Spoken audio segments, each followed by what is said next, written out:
મિત્રો વાત કરીએ કોમનવેલ્થ ગેમ્સ વિશે, તો કોમનવેલ્થ ગેમ્સ એ ઓલિમ્પિક પછી વિશ્વનો બીજો સૌથી મોટો રમતોત્સવ છે. પછી બીજા નંબરનો પોઈન્ટની વાત કરીએ તો તેની શરૂઆત 1930 ના રોજ હેમિલ્ટન એટલે કે કેનેડાથી શરૂઆત થઈ હતી. બીજા નંબરનો પોઈન્ટ, આ ગેમનું જૂનું નામ બ્રિટિશ એમ્પાયર છે.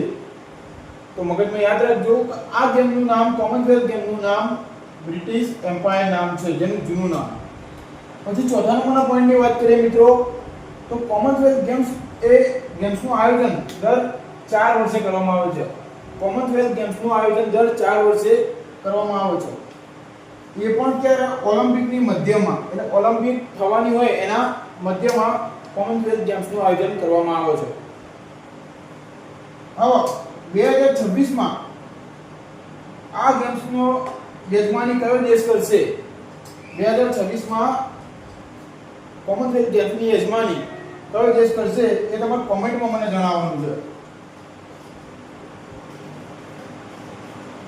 કોમેન્ટમાં મને જણાવજો કે 2026 માં કયો દેશ આ ગેમ્સની યજમાની કરશે.